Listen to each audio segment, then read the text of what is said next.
Welcome to another episode of HeyJohn Solar. Hey folks, here's my 17K system working. I don't know how well this will come out. This is a picture in a picture, kind of. This is a picture of a laptop I've got sitting in the garage so I can see what's going on. Which, by the way, you can buy an external LCD to go on an EG4.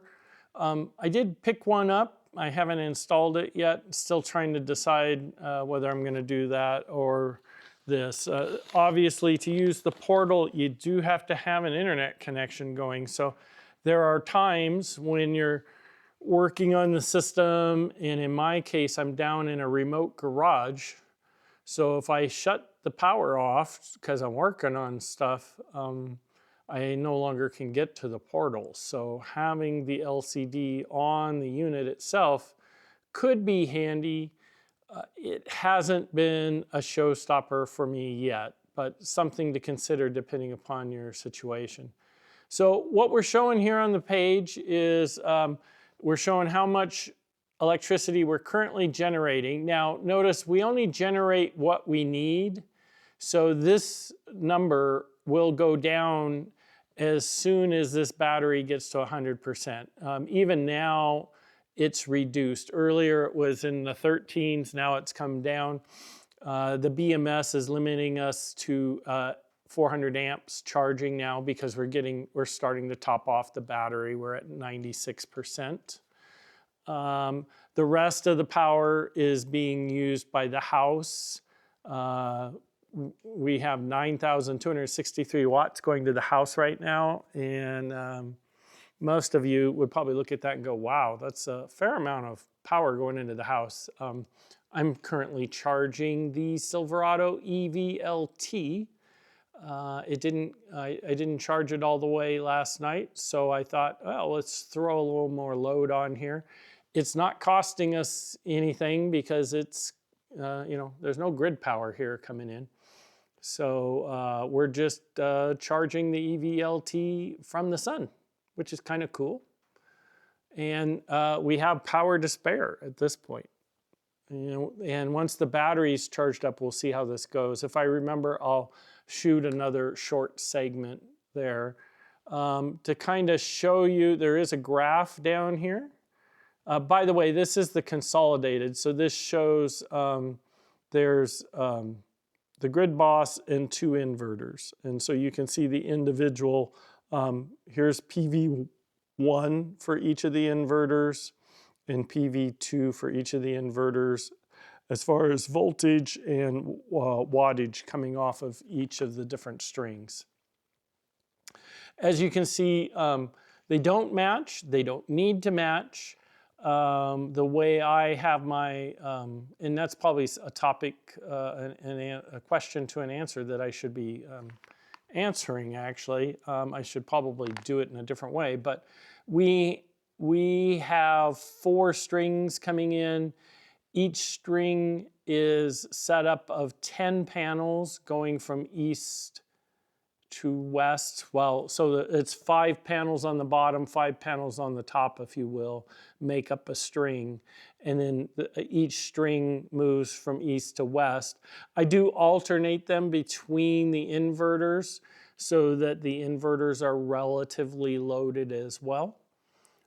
And this helps us as we track the sun, or as the sun tracks across the panels.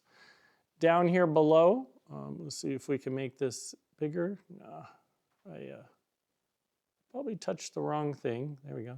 Touch that. There we go. There we go. And today is the 9th. Okay. So this probably isn't a great demonstration of a typical day because in the middle here, I've been doing all kinds of testing. I've been doing rapid shutdown testing. I turned it off to check some other wiring, making sure that we're ready for code inspection and stuff like that.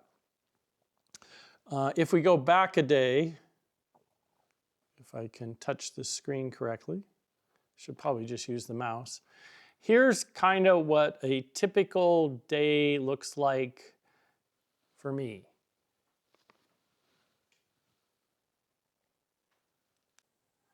So here's what a typical day looks like in the life of HeyJohn Solar.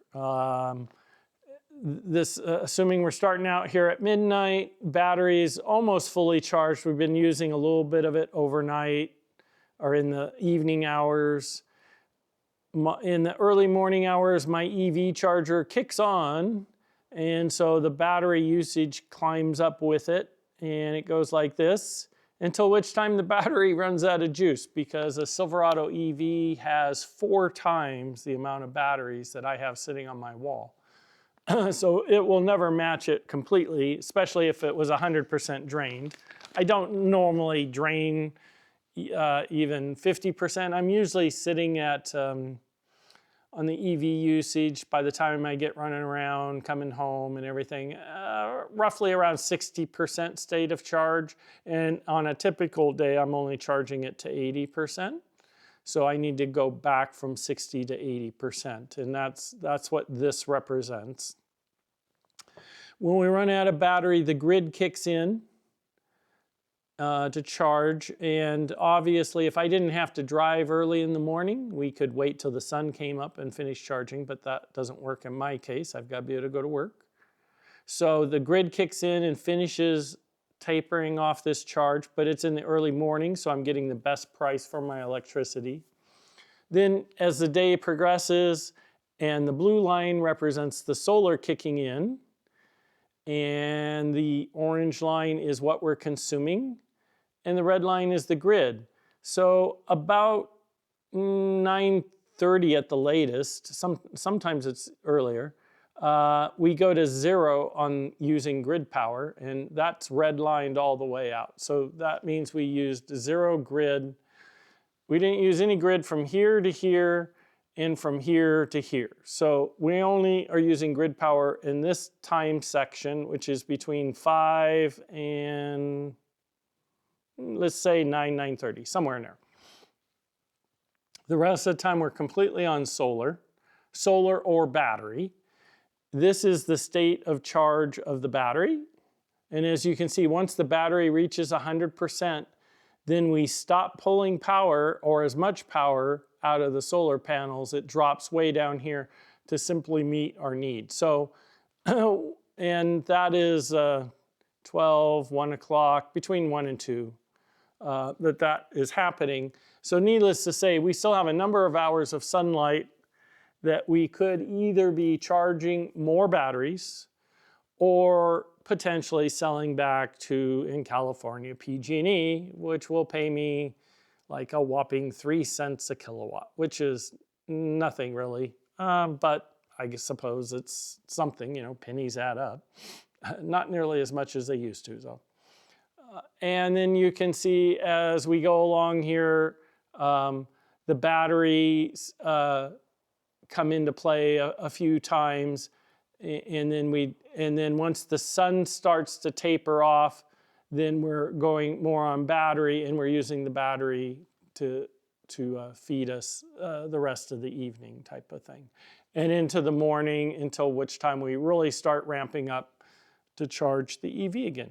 So that's what a typical day looks like. Hopefully this all makes sense. We've only had this system with the panels in place for this last week. Matter of fact, we didn't even have all the panels going until I think Wednesday or something like that. See, solar production, yeah. See, we didn't have any panels here. Then we had solar production here. And then notice the solar production almost doubled. And that's because we got the second half of the array turned on. And then you can kind of see the solar production. Here I think I was futzing with, I had it turned off while I was doing some other stuff. But the solar production is pretty much stayed the same. This day isn't completed yet, so that one's not really valid. You can see the consumption is about the same, although we consumed a lot this day for whatever reason. And then you have battery discharge. What's really neat is the import to user. That's really your grid. And you can see yesterday we didn't use very much. Today we've already used more, and that's again because we had the system, the solar part of the system shut down earlier in the day to make some changes and do some wiring and stuff like that. So pretty nice little graph here and here. And again, we're zoomed in because we touched it. And if we go back up here, yeah, see now we're only putting in 400 amps. We're at 97% state of charge. We'll be at 100% within the hour, most likely. And we still have 10,000 watts going up to the house. And again, that's mostly the EV charging. They're also doing laundry, so there's probably a dryer going. They might be doing some baking, so the oven might be going. Don't know exactly everything that's going on up there. Hopefully this is helpful. Gives you a quick little overview of what the portal looks like for the EG4. If you'd like to see more quick videos like this, please like and subscribe. Thank you very much. Have a great day.